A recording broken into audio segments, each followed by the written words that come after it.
نحمدہ و نصلی علی رسول الکریم اما بعد فاعوذ باللہ من الشیطان الرجیم بسم اللہ الرحمن الرحیم۔ ہمارا یہ دوسرا لیکچر ہے سی پی سی پہ۔ جیسے کہ پہلے لیکچر میں نے وضاحت کی تھی کہ یہ اوور ویو ہے، یہ ڈیٹیل کے ساتھ اسٹڈی نہیں ہے۔ اگر کوئی یہ سمجھ لے کہ اس سے میں پوری کسی ایگزام کی جو ہے تیاری کر لوں تو یہ بات درست نہ ہوگی، کیونکہ یہ انٹروڈکٹری لیکچرز جو ہیں ان کے بعد جو ہے ڈیٹیل سٹڈی جو ہے نا وہ بعد میں ہر سیکشن کی، ہر آرڈر کی ان ڈیٹیل جو ہے وہ علیحدہ کی جائے گی۔ تو پہلے لیکچر میں ہم نے آرڈر 1 سے لے کے 10 تک جو ہے نا وہ اس کا اوور ویو دیا تھا۔ تو آگے چلنے سے پہلے میں یہ ضروری سمجھتا ہوں کہ اسے پھر دوبارہ سٹارٹ سے ذرا تیزی سے ہی جو ہے نا پیچھے اس کو ریپیٹ کر لیا جائے۔ تو پہلے لیکچر میں ہم نے یہ دیکھا تھا کہ بھئی کس انداز سے جو ہے یہ پروسیس جو ہے سول سوٹ کا چلتا ہے۔ تو اس میں پروسیجر کو فالو کرنے کے لیے جو دعویٰ ہے مختلف مراحل سے جو گزرتا ہے، یہی سی پی سی جو ہے نا اس کو الیبوریٹ کرتی ہے۔ تو کچھ کمنٹس میں بات جو ہے وہ بتائی گئی کہ یہ ایک کوئی بورنگ سبجیکٹ ہے، اسے یاد کرنا بڑا مسئلہ ہے، مشکل ہے۔ تو یہ ایسی بات نہیں ہے، اس کو پریکٹیکل پوائنٹ آف ویو سے دیکھا جائے تو پھر بالکل ہی یہ بات جو ہے نا یہ نگیٹ ہو جاتی ہے۔ اگر اسے آپ تھیوریٹیکل انداز میں پڑھیں گے تو پھر واقعی یہ مشکل نظر آتا ہے، کیونکہ کچھ چیزیں ایسی ہوتی ہیں جس کا ویسے ادراک نہیں ہوتا، پتہ نہیں ہوتا بندے کو، تو وہ پتہ نہیں چلتا۔ مثلاً یہ کہا جائے کہ بھئی آپ نے یہ وارنٹ جو ہے وہ ایشو کرنا ہے، تو جب آپ کے سامنے وہ فارمیٹ پڑا ہوا ہو، جس طرح میں نے کہا ہے کہ وہ اپینڈسز ہوتے ہیں اس کے اے سے ایچ تک، وہ نکال لیے جائیں سامنے، تو صرف اس کی فلنگ ہی کرنی ہے نام کی، باقی ساری چیزیں تو اس میں لکھی ہوتی ہیں، کوئی ایسی چیز یاد کرنے والی نہیں ہے۔ تو اگر وہ سامنے نہ ہو تو آپ پوچھتے پھریں لوگوں سے، کون بتائے گا آپ کو کہ کیا ہے یہ اس میں کیا نہیں ہے۔ تو ویسے بھی لا جو ہوتا ہے نا اس کا جو سمجھنے کا اصول ہے وہ یہی ہے کہ آپ کو یہ پتہ چل جائے کہ یہ میری جو پریپوزیشن ہے کس جگہ پہ اس کا جو ہے نا آنسر پڑا ہے۔ اگر یہ پتہ چل جائے تو پھر وہ یہی سمجھا جائے گا کہ اسے اس لا پر کمانڈ ہے۔ تو میمورائزیشن جو ہے نا یہ اس کا یہی ہے کہ بھئی آپ پروسیجر جو ہے نا سٹیپ وائز وہ ذہن نشین کر لیں، وہ آپ کو پتہ ہونا چاہیے کہ بھئی کس انداز سے یہ سٹیپس چلتے ہیں۔ جیسے کہ میں نے پہلے بتایا کہ جو اگریوڈ ہے وہ پہلا اس کا جو ہے نا پوائنٹ ہے کہ بھئی اگریوڈ جو ہے نا وہ آئے گا، وہ کیس لے کے آئے گا، پھر آگے سٹیپ آپ کا بنتا ہے کہ بھئی وہ آیا سیور رانگ ہے یا نہیں ہے، آیا وہ کنٹریکٹ کی بیسس پہ آ رہا ہے، ٹاٹ کی بیسس پہ آ رہا ہے، یا کوئی اور اس کا معاملہ ہے۔ تو وہ آپ نے چیک کرنا ہے۔ تو پہلی سٹیپ جو آیا اس میں سی پی سی نے بتایا کہ وہ پارٹیز ٹو دا سوٹ جو ہے نا وہ ہوتی ہیں۔ پارٹیز ایک بندہ جو ہے وہ پلینٹف کی شکل میں آئے گا، یا اس کے ساتھ کو پلینٹف بھی ہو سکتے ہیں۔ اگر سارے اس کے ساتھ نہیں ملتے تو پھر وہ باقی جو نہیں ملتے ان کو ڈیفینڈنٹس میں رکھ لے گا، ان سے ریلیف کلیم نہیں کرے گا، صرف یہ بتا دے گا کہ یہ بھی پلینٹفس ہے، ساتھ میرے مل نہیں رہے، تو ڈیفینڈنٹس اس میں ہوں گے، وہ اس میں ساری ترتیب جو ہے وہ۔ تو یہ مثلا میں نے اگر کہہ دیا کہ پارٹیز ٹو دا سوٹس، تو اس سے یہ مطلب مت لینا کہ بھئی یہ سارے کے سارا کور ہو گیا ہے۔ اس میں رولز جو ہیں نا وہ ان ڈیٹیل جو ہیں وہ سارے ڈیٹیل جو ہے وہ پڑھنا پڑے گی، تب بھی پتہ چلے گا کہ کیسی کیسی صورتحال میں کیا کیا کرنا ہوگا۔ تو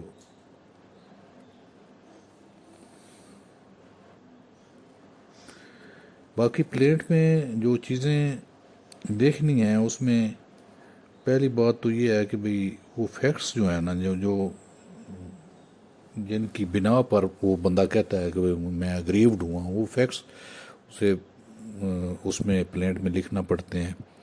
تو دوسری بات اس میں کاز آف ایکشن ہے کہ مجھے یہ کیسے یہ جو ہے نا رائٹ میں ونڈیکیٹ کر رہا ہوں، مجھے کیسے یہ گریونس پر مجھے جو ہے نا یہ ایکشن کرنے کا حق حاصل ہوا ہے. اور تیسری بات جو ہے اس میں ریلیف جو ہے نا وہ بتانا پڑے گی. یہ پلینٹ کی جو ہے نا کنسٹرکشن وہ اس انداز سے بنے گی. تو اس کو یہ ساری کنسٹرکشن بنانا جو ہے نا اسے فریم آف سوٹ جو ہے نا وہ کہا جائے گا. تو پھر سیکنڈ سٹیپ اس کا آرڈر 2 جو ہے نا اس کو ان ڈیٹیل جو ہے نا وہ کور کر رہا ہے. تو پہلا آ گیا پارٹیز ٹو دا سوٹ اور سیکنڈ جو آ گیا وہ فریم آف سوٹ آ گیا.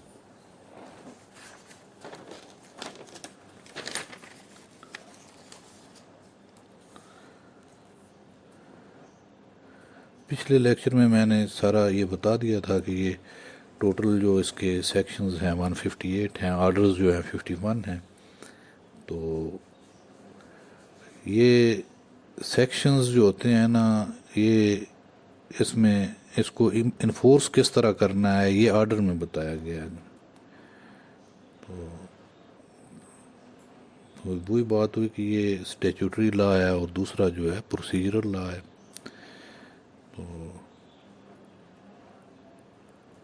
اب جب یہ دعویٰ لے کر جانا ہے عدالت میں تو دیکھنا ہے کہ کون سی عدالت ہوگی جس میں لے کر جائیں. وہ 3 قسم کی جورسڈکشن ہوتی ہیں.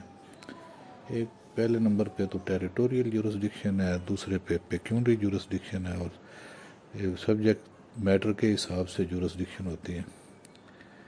تو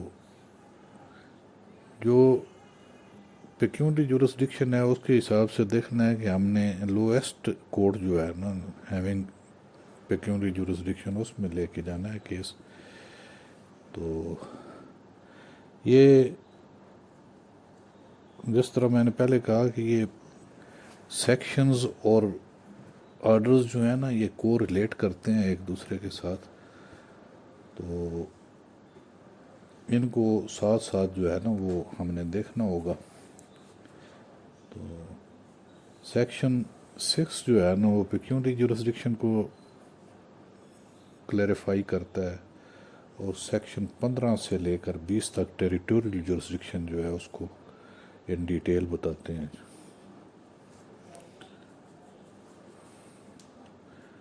تو یہ جب پروسیس سٹارٹ ہو جاتا ہے یہ فریم آف سوٹ کے بعد، تو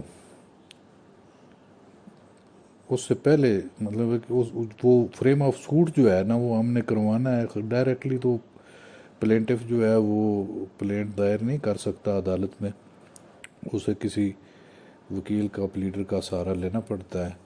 تو یہ تیسرے جو ہمارا آرڈر ہے اس میں آگے لیگل ریپریزنٹیٹیو اینڈ پلیڈر، یہ وہ پلینٹ جو ہے وہ اس کا ترتیب دے گا اور لکھے گا. تو وکیل جو ہے وہ پلینٹ لکھنے کے بعد وہ دعویٰ دائر کرے گا. تو دعویٰ دائری جو ہے وہ اس کی تفصیل جو ہے آرڈر 4 میں تفصیل سے بتائی گئی ہے. تو عدالت میں جب دعویٰ دائر ہو جائے گا تو پھر عدالت کا کام ہے کہ وہ ایشو آف پروسیس کرے گی. اس میں سمننگ وغیرہ جو ہے وہ آتی ہے. تو سمننگ کرنے کی جو ہے ساری ڈیٹیل جو ہے رولز میں بتائی ہوئی ہے. تو آگے یہ دیکھنا ہے کہ یہ جب عدالت میں کیس دائر ہو جاتا ہے تو عدالت کا یہ کام ہے کہ وہ اسے سپیڈی اور فیئر ٹرائل جو ہے نا وہ کرے. تو اس کے لیے جو ہے نا رولز آف پلیڈنگز جو ہے نا ان کو فالو کرنا پڑتا ہے. تو یہ آرڈر 6 جو ہے نا وہ رول آف پلیڈنگز دیتا ہے. رول آف پلیڈنگز میں وہ وکیل صاحب جو ہیں وہ دیکھیں گے کہ ہم نے جو پلینٹ میں فیکٹس لکھنے ہیں وہ مٹیریل فیکٹس لکھیں، ریلیونٹ فیکٹس لکھیں. ارریلیونٹ تھنگس سے اوائڈ کیا جائے گا. اس سے پھر عدالت کا بھی وقت بچتا ہے اور دوسرے فریق کا بھی وقت بچتا ہے. تو پہلی بات جو اس نے لکھنی ہے وہ میٹیریل فیکٹس لکھنے ہیں. دوسری بات جو ہے وہ کاز آف ایکشن کیسے ارائز ہوا وہ اس نے لکھنا ہے. اور تیسری بات جو ہے وہ ریمیڈی ہے. یہ کوئی بھی پلینٹ آپ اٹھا کے دیکھ لیں گے ان تین چیزوں کے علاوہ کوئی اور چوتھی چیز نہیں ہوگی. تو ڈیفینڈنٹ جو ہے اس کا سمپلی یہ کام ہے کہ وہ اس نے ریٹن سٹیٹمنٹ میں بتانا ہے کہ جو مدعی کہہ رہا ہے وہ درست ہے یا غلط ہے. درست ہے تو کتنا درست ہے, اور وہ نہیں مانتا تو کس بنا پر جو ہے نا وہ نہیں مانتا. تو پلیڈنگز میں دونوں چیزیں ہیں. پلینٹ ہے پلینٹف کے لیے اور ریٹن سٹیٹمنٹ جو ہے وہ ڈیفینڈنٹ کے لیے.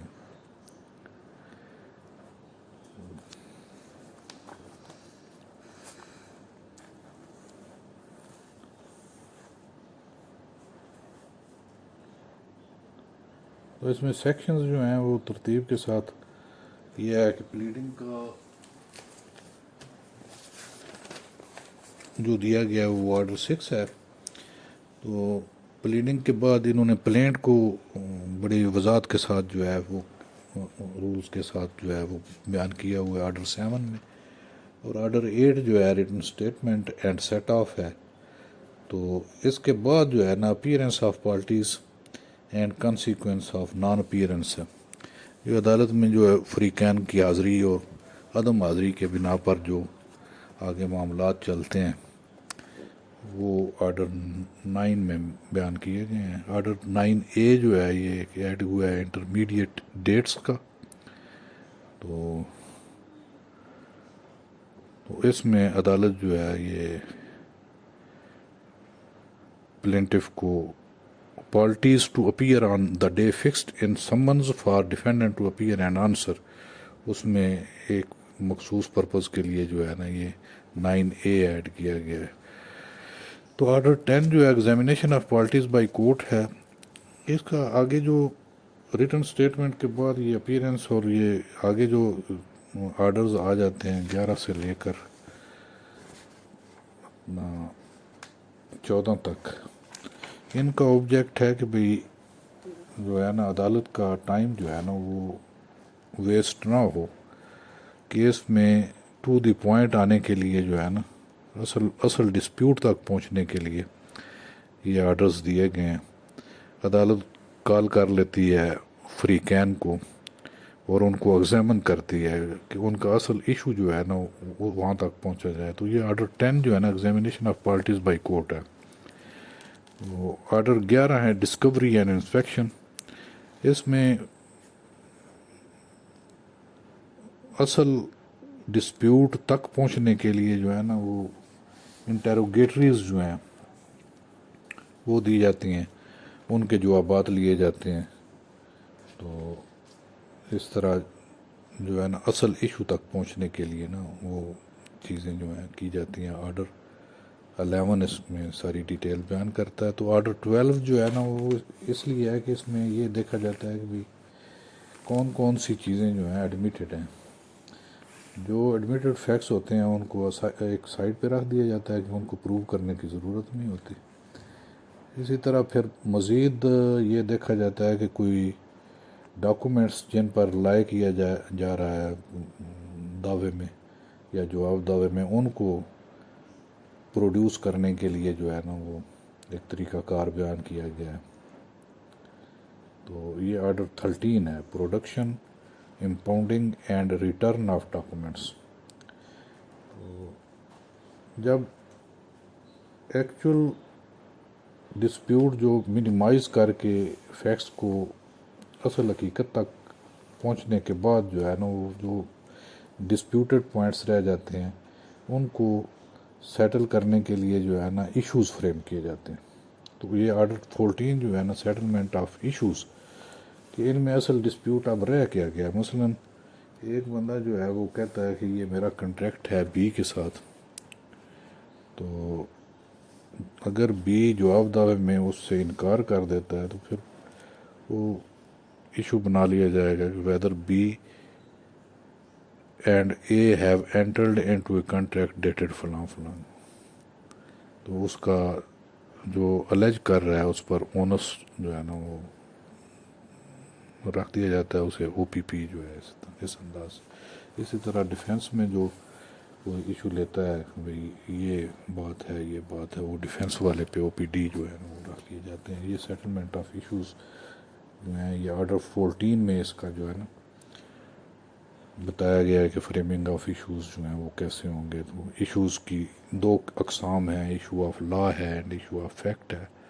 ایشو آف لا جو ہیں وہ لیگل ہوتے ہیں، فیکٹس جو ہے وہ فیکٹس کے متعلقات جو ڈینائلز ہوتی ہیں یا ڈیٹیل ہوتی ہیں وہ سیٹل کی جاتی ہیں۔ تو ایشو نمبر یہ جو آرڈر نمبر 15 اس میں disposal of suit at the first hearing, تو یہ پہلی پیشی جو ہے اپنا سیٹلمنٹ آف ایشو کے بعد، تو اس پہ کیس کو ڈیسائیڈ کر دینا۔ تو وہ جو باتیں جو ہیں ایڈمٹ کر لی گئی ہیں جن پر وہ ایٹ ایشو نہیں ہے فری کین، تو اس کی حد تک جو ہے نا یہ ڈسپوزل آف سوٹ کی جا سکتی ہے۔ تو یہ آرڈر 15 جو ہے نا اس کی ڈیٹیل بتاتا ہے۔ تو ایشوز کو پروو کرنے کے لیے جو ہے آگے پروسیس جو ہوتا ہے وہ شہادت کا ہوتا ہے۔ تو یہ آرڈر 16 جو ہے نا سمننگ اینڈ اٹینڈنس آف وٹنسز، اس میں ساری ڈیٹیل جو ہے نا وہ آرڈر 16 میں بتائی گئی ہے۔ اٹینڈنس آف وٹنسز ادروائز تو جو پرائیویٹ وٹنسز ہیں وہ فری کین نے خود لانے ہوتے ہیں۔ تو جو سرکاری گواہ بذریعہ کورٹ جو بلوانے ہوتے ہیں وہ ان کو کورٹ وٹنسز یا سمنڈ وٹنسز جو ہے نا ان کو ہم کہیں گے، وہ عدالت کو درخواست دے کے وہ الاؤ کروایا جاتا ہے کہ بھئی ہم یہ خود ان کو نہیں لا سکتے، یہ جو ہے نا ان کو طلب کیا جائے اور وہ لایا جائے۔ یہ دونوں فریقین جو ہے نا اس میں مدعی کی شہادت کا جو طریقہ کار ہے وہ بھی ہے اور مدعا علیہ کا بھی ہے۔ تو آگے اس میں ترتیب یہ ہے کہ بھئی شہادت لانے میں بعض اوقات دقت ہوتی ہے، مدعی کو موقع تو دیا جاتا ہے لیکن بعض وجوہات سے وہ شہادت نہیں لا سکتا، تو ایسی صورت میں وہ اڈجرمنٹ سیک کرے گا۔ تو اڈجرمنٹ جو ہے وہ آرڈر 17 میں آتی ہے۔ اس میں عدالت جو ہے نا اس کو وہ اپنی ریکویسٹ پیش کرے گا کہ یہ وجہ ہے، تو عدالت جو ہے اگر معقول وجہ ہو تو بغیر کاسٹ کے، اور وجہ ہو بھی اور مطلب ہے کہ اس کے کنٹرول میں ہو، تو ایسے میں کاسٹ بھی ڈال کے وہ موقع جو ہے وہ دے سکتی ہے عدالت جو ہے۔ لیکن اس میں یہ بھی بتایا گیا ہے کہ اگر پھر بھی وہ شہادت نہیں لاتا اور کوئی خاص وجہ نہیں ہوتی، تو ایسے میں یہ آرڈر 17 رول 3 میں کیس مدعی کا جو ہے نا وہ ڈسمسل والی سائڈ پہ بھی چلا جاتا ہے۔ اسی طرح اگر ڈیفینڈنٹ کا نہ ہو تو اسے 17(3) لگا کے ڈیسائیڈ کر دیا جاتا ہے فوری طور پہ۔ تو آرڈر 18 جو ہے وہ hearing of the suit and examination of witnesses, تو اس میں شہادت آ جاتی ہے تو پھر عدالت جو ہے اس کی باقاعدہ جو ہے نا ہیئرنگ شروع کر دیتی ہے۔ اس کی شہادت جو ہے وہ آتی ہے، وہ شہادت دی جاتی ہے، اس پر باقاعدہ اجرا ہوتی ہے۔ یہ سارے اصول جو ہیں وہ ایویڈنس ایکٹ کے جو ہے نا وہ فالو کرتے ہوئے یہ طریقہ کار ہے۔ تو اس طرح آرڈر 19 جو ہے وہ ایفیڈیوٹس کا ہے۔ عدالت یہ کہہ سکتی ہے کہ بھئی یہ جو شہادت آپ دے رہے ہیں بائی پروڈیوسنگ ایفیڈیوٹ آپ کریں گے، تو دوسری فریق جو ہے نا اس ایفیڈیوٹ پر کراس ایگزامینیشن کر لے گی۔ یہ بھی ایک طریقہ کار آرڈر 19 میں دیا گیا ہے۔ تو آرڈر 20 جو ہے نا ججمنٹ اینڈ ڈکری کا ہے۔ تو اس میں پھر دونوں سائڈ سے شہادت آنے پر یا کسی کی شہادت کلوز ہونے پر یہ آگے نیکسٹ جو ہے آرڈر 20 جو ہے نا یہ اس کا طریقہ کار بتا رہا ہے کہ بھئی اس میں عدالت جو ہے نا دونوں سائڈوں سے ہیئرنگ کر کے کیس کا فیصلہ کر دے گی۔ اور فیصلے کے بعد جو ہے آرڈر 21 آ جاتا ہے، execution of decrease and orders. یہ آرڈر 21 جو ہے نا ساری ترتیب بتاتا ہے کہ بھئی جو فیصلہ ہو گیا ہے، جو ڈگری ہو گئی ہے، اس کو امپلیمنٹ یا انفورس کس طرح کرنا ہے۔ تو آج ہم نے یہ سارا پروسیس جو ٹرائل کا ہے نا، یہ جو آرڈر 1 سے لے کر 21 تک ہے، یہ ٹرائل کورٹ کا جو میٹر ہے، بھئی ایک دعویٰ آتا ہے، اس پر سارا پروسیس ہو کر کس طریقے سے دوسرے فریق کو سمن کیا جاتا ہے، کس طریقے سے عدالت جو ہے ریٹن سٹیٹمنٹ لیتی ہے، پھر ان فیکٹس کو کرٹیل کرنے کے لیے کیا کیا پروسیس ہیں، پھر ایشو فریم ہوتے ہیں، ایشو فریم ہونے کے بعد جو ہے وہ شہادت آتی ہے، اور شہادت کے بعد فائنلی جو after hearing both the parties وہ ڈگری ہو جاتا ہے، کیس ڈیسائیڈ ہو جاتا ہے، اور ڈگری کے بعد ایگزیکیوشن، اس کا اجرا جو ہے وہ کیا جاتا ہے۔ یہ سارا پروسیس جو ہے آج ہم نے اس کا سرسری جائزہ لیا ہے۔ اور نیکسٹ جو ہے نا وہ آرڈر 21 سے آگے، جو آرڈر 22 سے آگے جو ہے آرڈر 50 تک جو ہے نا انشاءاللہ کریں گے، اور ساتھ جو اس کے اپینڈسز ہیں ان کے بارے میں بھی بات ہوگی۔ ٹھیک ہے، ٹیک کیئر، اللہ حافظ۔